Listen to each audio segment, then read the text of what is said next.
मेरे प्रिय बच्चों, आप लोग कैसे हैं? मैं समझता हूं कि आप लोग बहुत ही अच्छे होंगे और आप लोग अपनी पढ़ाई पूरे मन के साथ कर रहे होंगे।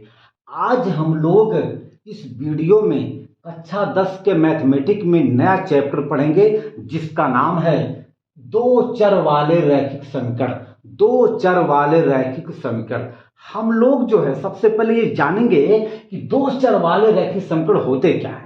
आइए हम लोग इसे सबसे पहले यहां पर जानते हैं, पढ़ते हैं। मान लीजिए कि मेरे पास एक समीकरण है A X plus B Y plus C बराबर 0। अगर किसी बहुपद के बराबर शून्य है, अगर अगर कोई बहुपद शून्य के बराबर है तो उसे हम लोग समीकरण कह सकते हैं। यहां पर आप लोग देख सकते हैं कि यहां पर चर पद दो है, एक x है एक y है, इसीलिए हम लोग इसे कहेंगे दो चर वाले। अब रही बात रैखिक समीकरण की, अगर चर पदों की घात एक है, आप यहां पर देख सकते हैं कि x की घात एक है, y की घात एक है, अर्थात यहां पर जो दो चर पद हैं x और y उनके घात एक एक है, इसीलिए हम लोग इसे कहेंगे रैखिक समीकरण। रैखिक समीकरण की पहचान है, क्या पहचान है कि अगर किसी समीकरण में चर की घात एक हो, बेटा एक एक, अगर किसी समीकरण में चर पद की घात एक होती है तो उस समीकरण को हम लोग कहते हैं रैखिक समीकरण। अर्थात इससे हमें एक सीधी रेखा प्राप्त होती है। रैखिक समीकरण से हमें एक स्ट्रेट लाइन, एक हमें सीधी रेखा प्राप्त होती है, इसीलिए हम लोग इसे कहते हैं भैया रैखिक समीकरण। अब रही बात, यहाँ पे दो चर हैं, कौन कौन, x और y, इसीलिए हम लोग इसे कहेंगे दो चर वाले रैखिक समीकरण। ओके, अच्छा, अब हम लोग बात करेंगे कि दो चर वाले रैखिक समीकरण युग्म। युग्म का मतलब होता है जोड़ा। आइए देखा जाए, हम मान लेते हैं कि ये आपका a1 है, ये आपका b1 है, ये आपका c1 है। इसी प्रकार हम मान लेते हैं ये a2x है, ये b2y है, ये आपका c2 बराबर 0 है। हम लोग यहां पे देख सकते हैं कि a1x plus b1y plus c1 बराबर 0, यह एक रैखिक समीकरण है। इसी प्रकार a2x plus b2y plus c2 बराबर 0, यह भी एक रैखिक समीकरण है। क्यों? क्योंकि यहां भी चर पद x और y के एक एक घात है, इसीलिए हम लोग इसे भी कहेंगे क्या, दो चर वाले रैखिक समीकरण। अगर हम इन दोनों को आपस में मिला दें तो ये दोनों समीकरण कहलाते हैं दो चर वाले रैखिक युग्म समीकरण। ये चूंकि यहां पर एक समीकरण, यहां पे दो समीकरण, ये हमारे पास यहां पर दो इक्वेशन, दो समीकरण दिया गया है, इसलिए हम लोग इसे कहेंगे दो चर वाले रैखिक समीकरण भैया। तो ये आपका हो गया दो चर वाला रैखिक समीकरण युग्म, ये दोनों मिला करके, जहां पर a1 b1 c1 a2 b2 c2 ये वास्तविक संख्याएं होती हैं।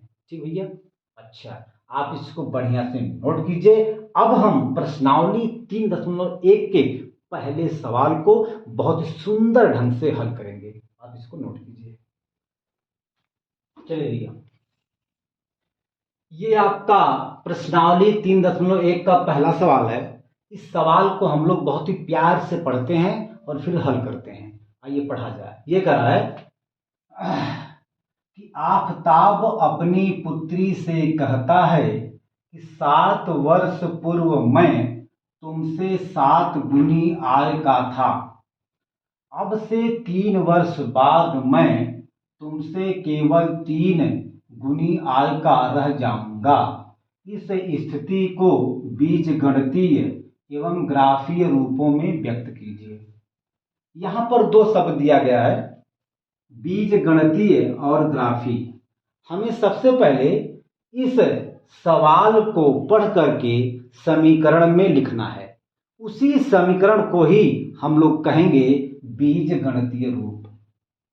ठीक, फिर हम लोग उस समीकरण की सहायता से हम लोग जो है ग्राफीय रूप में उसको व्यक्त करेंगे, लिखेंगे।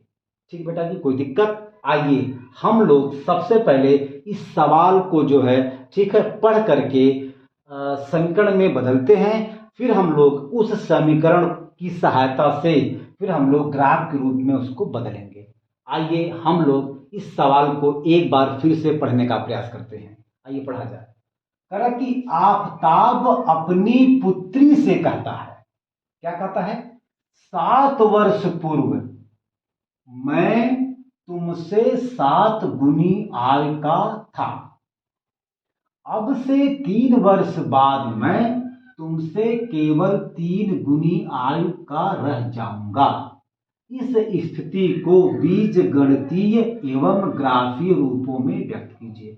हमने आपसे बताया कि इस समीकरण को पढ़ करके जब हम लोग उसको समीकरण में बना लेंगे तो उसी को कहेंगे बीज गणितीय रूप, और जब हम लोग उस समीकरण की सहायता से कोई ग्राफ खींच लेंगे तो हम कहेंगे कि उसे ग्राफीय रूपों में हमने व्यक्त किया है।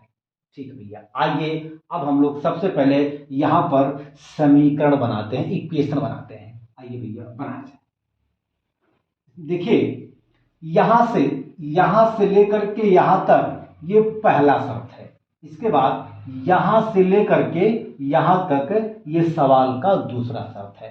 तो सबसे पहले हम लोग पहले शर्त के अनुसार समीकरण को बनाएंगे, पहले समीकरण को पहले शर्त के अनुसार बनाएंगे।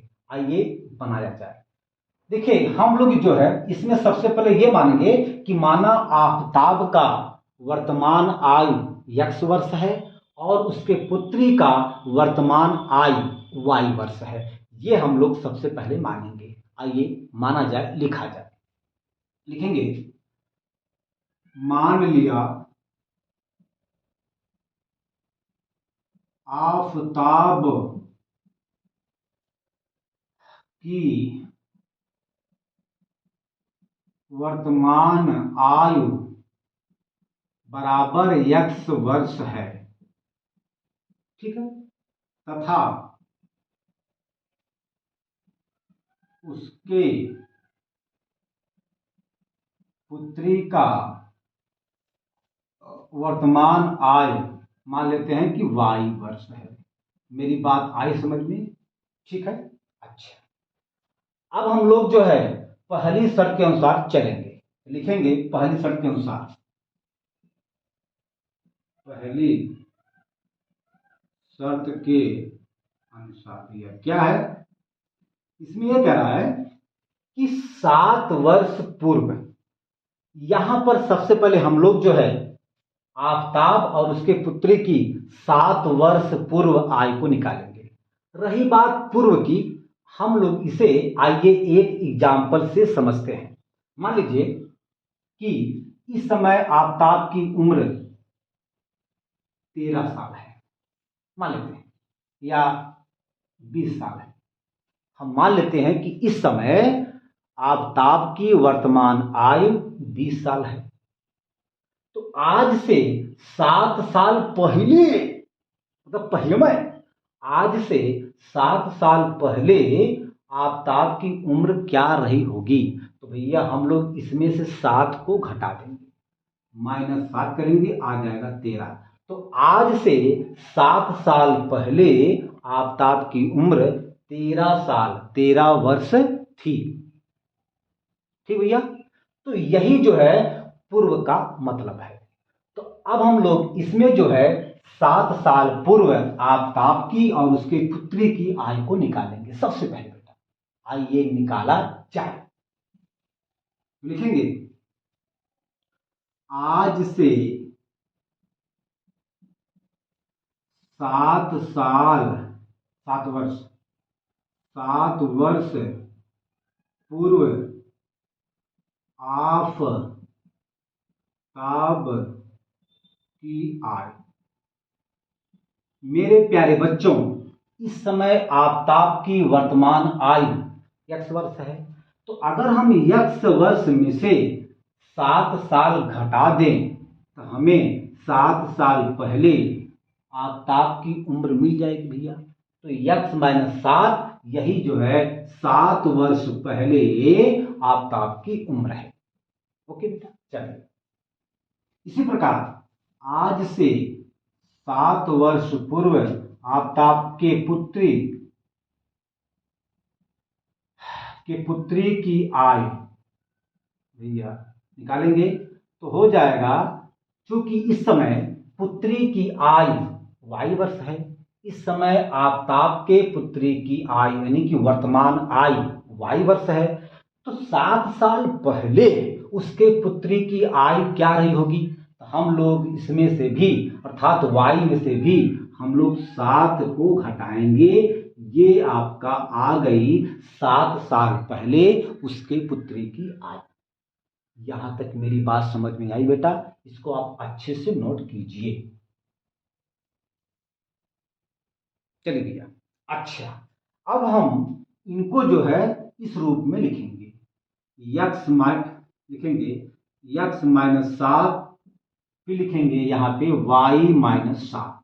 चलिए अब देखिए सवाल ये कर रहा है कि 7 वर्ष पूर्व मैं अर्थात आफ्ताब, मैं का मतलब क्या आफ्ताब, तुमसे का मतलब उसके पुत्री की आयु, तो 7 वर्ष पूर्व मैं माने ये तुमसे अर्थात इससे 7 गुनी आयु का था, अर्थात 7 साल पहले ये आफ्ताब की उम्र अपने पुत्री की आयु की 7 गुनी थी, अर्थात ये 7 गुनी है। मेरा कहने का मतलब हुआ कि अगर यहाँ पे अगर उसके पुत्री की आयु 3 वर्ष है तो आफ्ताब की उम्र जो है 21 वर्ष है, अर्थात 3 गुणे 7, मतलब क्या हुआ कि आफ्ताब की उम्र अपने पुत्री की उम्र की 7 गुनी है। ये बराबर कब होगा भैया, ये आपस में कब बराबर होगा, अगर हम इसमें 7 से मल्टीप्लाई कर दें तो ये दोनों आपस में बराबर हो जाएंगे, अर्थात ये 7 गुनी है इससे, तो अगर हम इसमें 7 से मल्टीप्लाई कर दें मेरे प्रिय बेटा जी, तो अब यह इसके बराबर हो गया। ठीक इसी प्रकार बेटा जी, क्या मेरी बात समझ में आई, क्या ये मेरी लॉजिक आपको अच्छी लगी। चलिए बेटा मिटा दे इसको। चलिए अब ये दोनों आपस में बराबर हो गए, ठीक है। चलिए अब हम इसको सॉल्व करते हैं, तो x minus 7 is equal to 7 का गुणा करेंगे y में 7y हो जाएगा भैया जी, फिर 7 का गुणा करेंगे -7 में तो -49 हो जाएगा, 49। हम चाहते हैं कि 7y बराबर के बाईं तरफ आ जाए, ये आपका x पहले से है, इस 7y का चिन्ह प्लस है, जब ये 7y बराबर के बाईं तरफ आएगा तो इसका चिन्ह प्लस से माइनस हो जाएगा भैया, तो हो जाएगा -7y बराबर आपका यहाँ पर -49 पहले से है, ये -7 जब बराबर के दाएं तरफ जाएगा तो इसका चिन्ह बदल जाएगा, तो -7 है, जब ये -7 बराबर के दाएं तरफ आएगा तो ये -7 से +7 हो जाएगा, ये आप आ गया, अर्थात यहाँ पे आ गया x माइनस 7y बराबर आ गया -42। भैया 7 का चिन्ह प्लस 49 का चिन्ह माइनस, दोनों का चिन्ह अलग अलग हैं तो ये आपस में घटेंगे, तो ये आपका आ जाएगा भैया समीकरण नंबर 1 आ गया। ठीक बेटा जी, मेरी बात आई समझ में। अच्छा अब हम इसको ये यहां से इसको मिटाएंगे, ठीक बेटा जी। चलिए इसको मिटा देते हैं।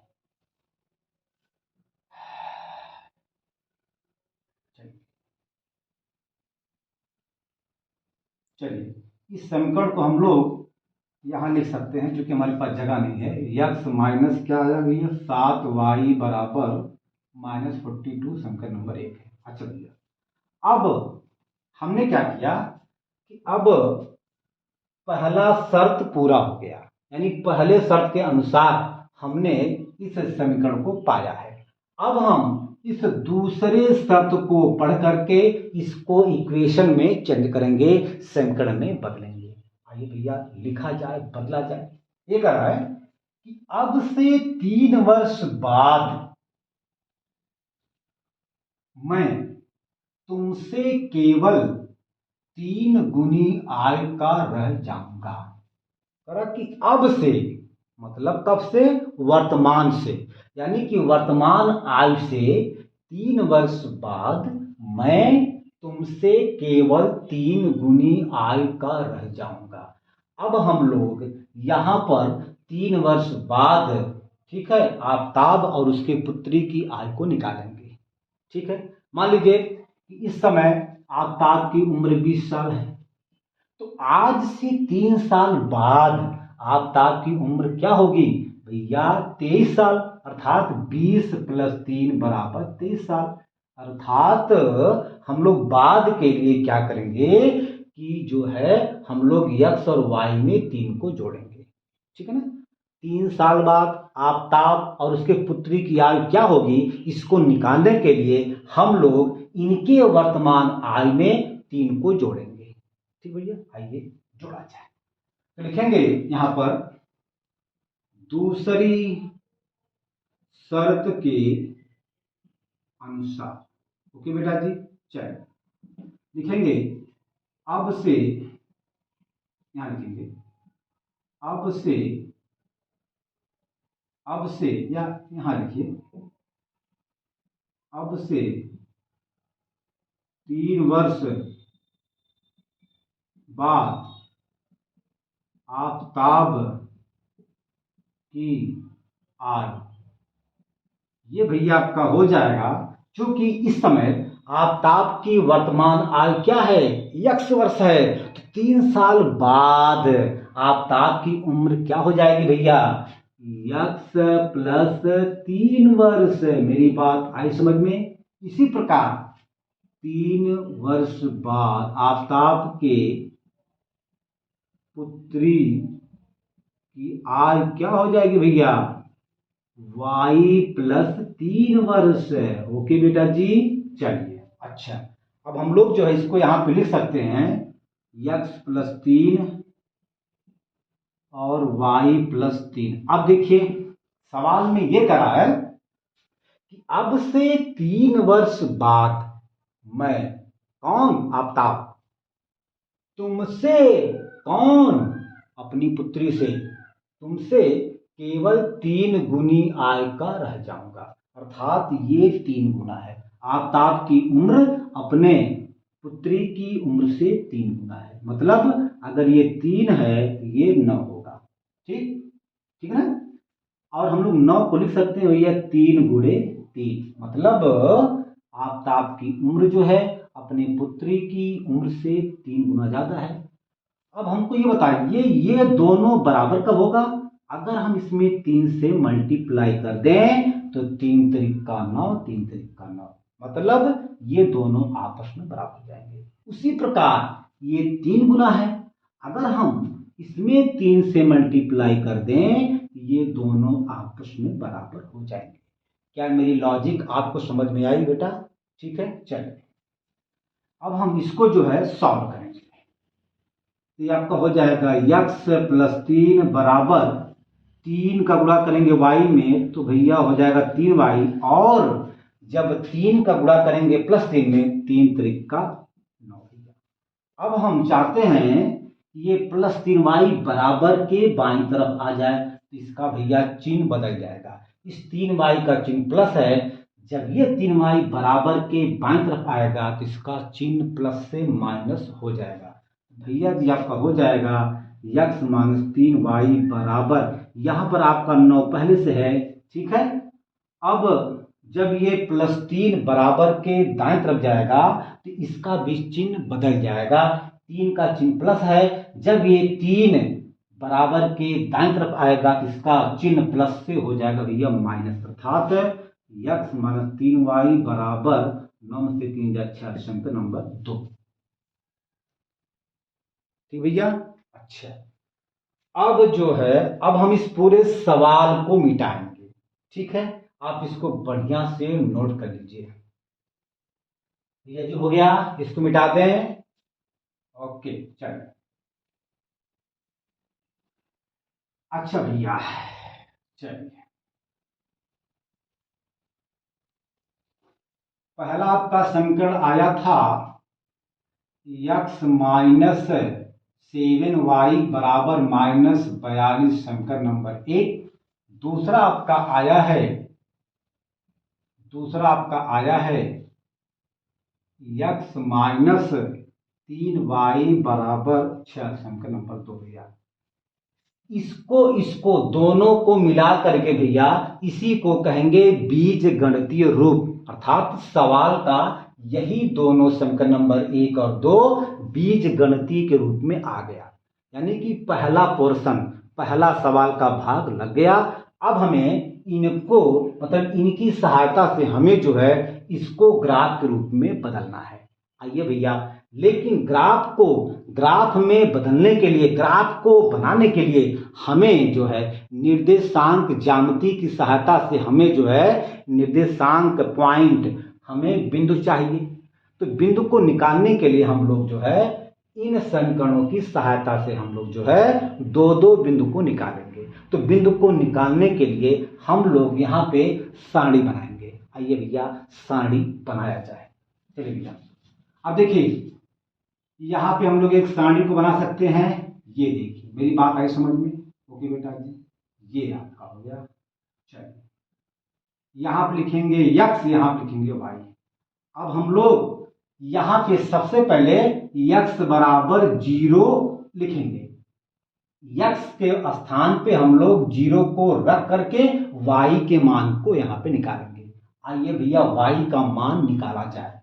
यहाँ पे आपका जैसे आपका समीकरण है यक्स माइनस 7y बराबर आपका है माइनस 42। तो यहाँ पे हमने माना है कि यक्स बराबर 0 माइनस 7y बराबर आपका आ जाएगा माइनस 42। भैया ये माइनस इस माइनस से कट जाएगा, y बराबर आपका आ जाएगा भैया 42। 7 गुणे में है, यहाँ जाएगा तो हो जाएगा बटे में, 7 कम 7, 7 6 42, अर्थात y का मान आ गया 6। ये भैया यहाँ तक मेरी बात आई समझ में? ठीक भैया जी। अब हम लोग अब जो है y के स्थान पे 0 को लिखेंगे, अर्थात अब हम लोग y के स्थान पे 0 को रख करके x के मान को निकालेंगे। आई भाई भैया यहाँ पे निकाला जाए। यहाँ पे तो आपका समीकरण है यक्स माइनस 7y बराबर माइनस 42 है भैया।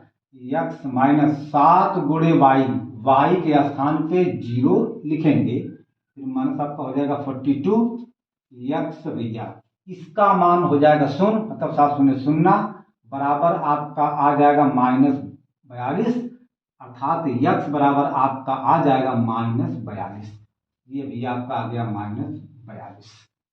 ठीक बेटा जी? अच्छा ठीक बेटा, इसी प्रकार हम जो है इसको भी सारणी बना करके पॉइंट को निकालेंगे, एक्स वाई के मान को निकालेंगे। ठीक बेटा, चलिए आप इसको नोट कीजिए।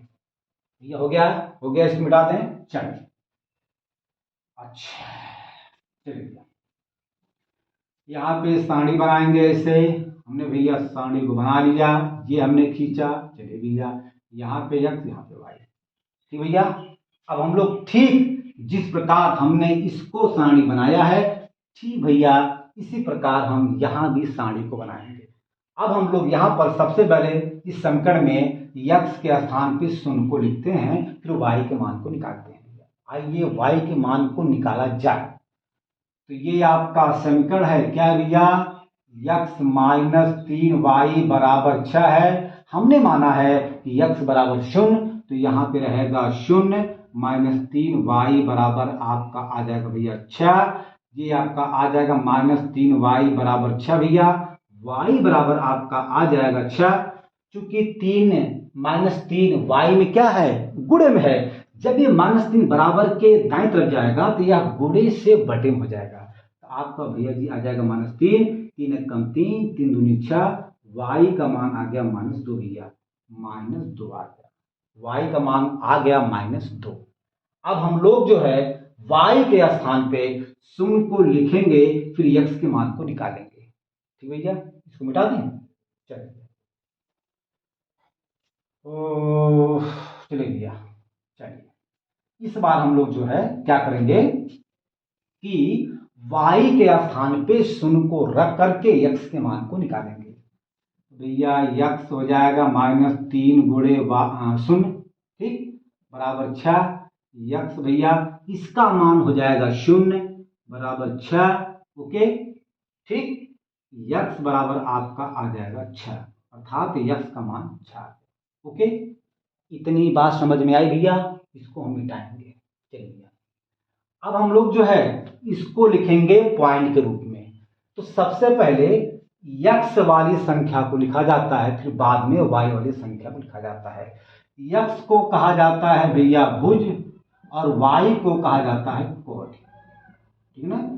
तो बिंदु को लिखते समय हम लोग सबसे पहले लिखते हैं भुज को, फिर बाद में लिखते हैं कोण को, यही भैया नियम है। ओके, आइए अब हम लोग यहाँ पर बिंदु को दर्शाते हैं, लिखते हैं। तो भैया आपका पहला बिंदु हो जाएगा 0, देखिए भैया, अर्थात यक्स कामा वाई, ठीक, मतलब पहले आपका यक्स होता है फिर बाद में वाई होता है। आपका पहला यक्स मतलब 0 और बाद में आपका वाई मतलब -2, और आपका दूसरा है 6,0। ओके, इसी प्रकार हम लोग यहाँ भी इसको पॉइंट में लिखेंगे। आपका आ जाएगा भैया 0, 6, फिर इसके बाद -42,0, ये आपके 2 पॉइंट आ गए। अब हम इस पॉइंट को यहाँ पे लिखेंगे और इस पॉइंट की सहायता से हम ग्राफ को प्लॉट करेंगे भैया। तो चलिए भैया इसको अब हम यहाँ से मिटाएंगे। चलिए आपका पॉइंट आ गया यहाँ पे, पहला मान लेते हैं कि ए वाला 0,6, या बी वाला पॉइंट आ गया -42, 0, या सी वाला पॉइंट आपका आ गया ये, ठीक है ना। अच्छा, ये जो है ये समीकरण जो है, ये समीकरण जो है दर्शाते हैं। अभी हमने क्या लिखा था भाई, अभी हमने लिखा था ना, हमने लिखा था हाँ, यक्स -7 वाई बराबर -42, और ये आपका भैया सी वाला जो है, सी बराबर आपका आ गया 0 -2 भैया, और फिर आपका डी वाला आ गया 6,0, ठीक है ना। तो ये वाला आपका जो है ये समीकरण आया है, इससे ये आपका आया है यक्स -3 वाई बराबर 6 से, ठीक। चलिए अब देखिए, चूंकि हमारे पास ग्राफ की कॉपी तो है नहीं, अब हम आपको इस व्हाइट बोर्ड पर समझाने का प्रयास करेंगे, ठीक। अब हम लोग जो है इन बिंदुओं को ग्राफ पे दर्शाने के लिए हम लोग यहाँ पे ग्राफ खींचेंगे, लेकिन चूंकि हमारे पास ग्राफ की कॉपी तो है नहीं, इसलिए हम लोग जो है हम इस व्हाइट बोर्ड पे ग्राफ को समझाने का प्रयास करेंगे। आइए प्रयास किया जाए, दर्शाया जाए। चलिए भैया, ये मान लीजिए आपका ये यक्स डैश है, ये आपका वाई और वाई डैश है, ये आपका यक्स अक्ष है, ये वाई अक्ष है। यक्स अक्ष को भुज कहा जाता है, वाई अक्ष को कोण कहा जाता है। चलिए भैया, यक्स अक्ष और वाई अक्ष आपस में जहां पे काटते हैं उसे मूल बिंदु कहा जाता है, और मूल बिंदु को 0 से लिखा जाता है। ये आपका हो गया, ठीक है। दूसरी बात, यक्स अक्ष और वाई अक्ष पर सभी खानों की लंबाई एक समान होती है। आइए देखा जाए, या मान लीजिए ये आपका एक खाना है, ये आपका ये खाना है, ये आपस में लंबाई में बराबर है, ठीक भैया जी, ये आपस में बिल्कुल इक्वल है, लंबाई में आपस में क्या है, बराबर है, ठीक भैया जी।